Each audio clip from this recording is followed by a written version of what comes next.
Hello YouTube, welcome to Reviews by Dan videos. This is going to be my first review video, and I'm going to be reviewing the Twom. This is the phone made by Windows Phone, Verizon, and Sharp. There we go, now that it's in focus. And let's start with the outside. So here's the back cover. Has Windows Phone, Verizon, Sharp there at the bottom. It has a physical camera shutter button. It has volume rocker keys there. At the top right is the power on off sleep wake button. There's your 3.5mm headphone jack.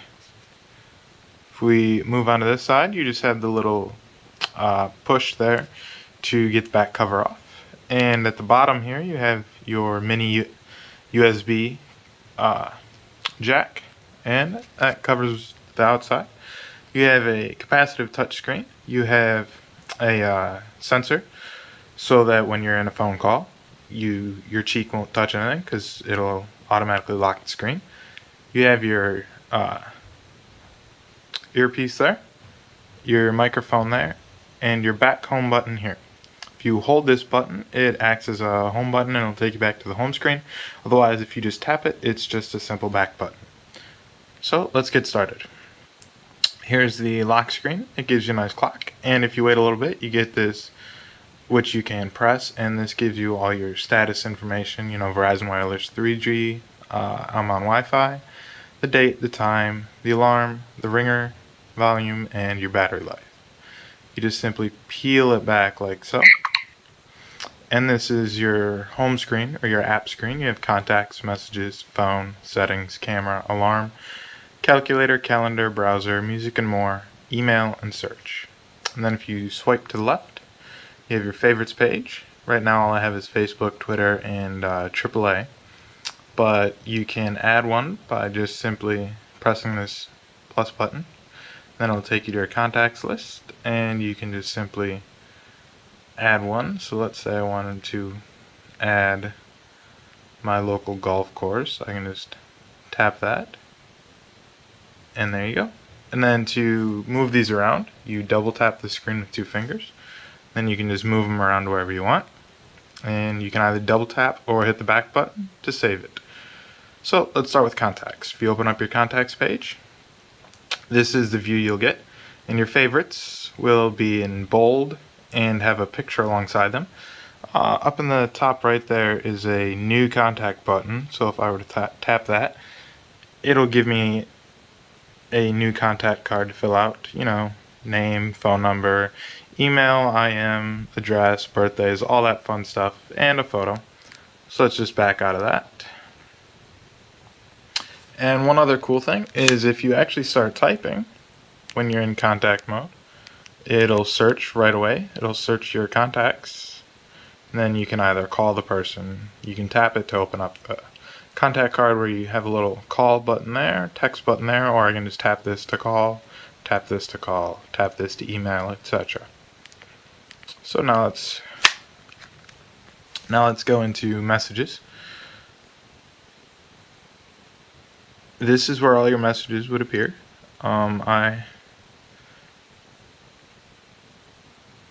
This is where all your messages appear. To make a new one, you just simply go to the upper right and hit new, like so. Then it lists your favorites, or you can search using your keyboard. Search for new contacts. So I'll just send myself a text message here. So tap my name, hit the type message, and hit send. And then let me lock the screen so you can see how text messages appear. So if you just wait a second, we'll get the text message back. And there it is. And this is how they all appear. You'll get a speech bubble with your contact's photo here and the name there.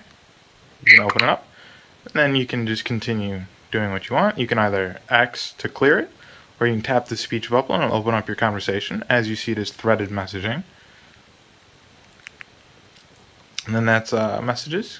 Let's move on to phone. You'll have a call log. Right now I have it cleared just so you can't see any phone numbers or names, etc. But if you hit the More button, you also have options for missed calls or to clear your log. So if I were to tap missed calls, this would be all my missed calls. Then if you swipe to the right, you have your dial pad. Then you can either add a new contact with that number, or you can just backspace if you type the wrong number, like so. Okay, and before we go any further, I'm going to go into these two little buttons there at the bottom of the screen. You have Recent, so if you tap that, it just populates a list of your 4 most recently used apps. And then also from the Recent, you can tap and it'll go right back to that app for you.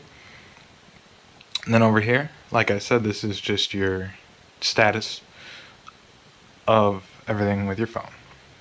So next is Settings. In the Settings menu, we have wireless controls, themes.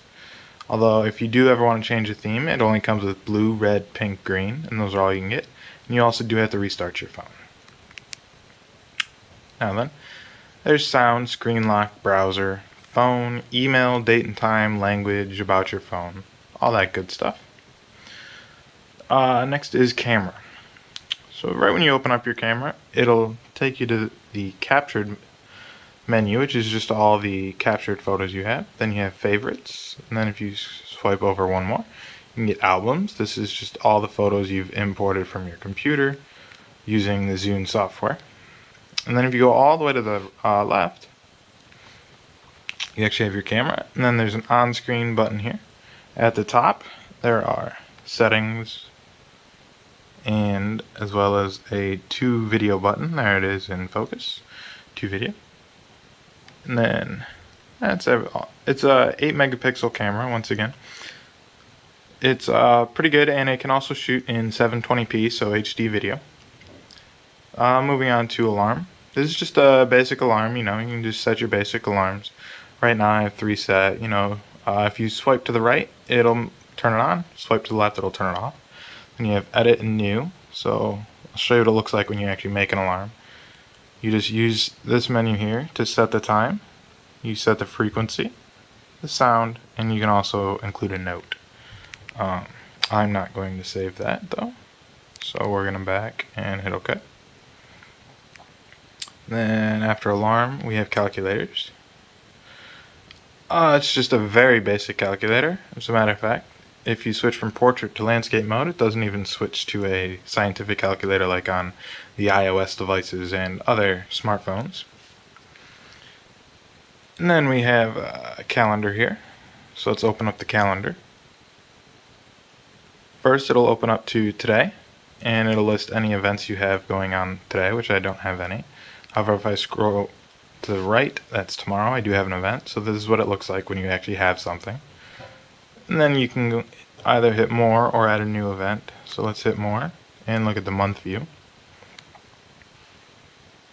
This is what the month view looks like, and then when you have something scheduled on a day, it'll be grayed out like the 3rd, 4th, 5th, 10th, 11th, all those days. It's a basic calendar, but it definitely does its job. You can, set it to remind you and such. Right here we have browser. This phone does offer Wi-Fi capabilities. I'm currently on Wi-Fi. Let's see, one popular question people always ask about this phone. And remember guys, all this is the same for the Kin 1M as well. The only difference is that the 1M has a 4 gigs of internal memory as opposed to the 8 gigs that this Kin 2M has, and it also only has a 5 megapixel camera as opposed to an 8 megapixel camera. But YouTube videos, you are able to watch it. If you tap the watch, it'll go to the video playing app on the phone, and it'll load up. And once it's loaded, which just give it a little second here,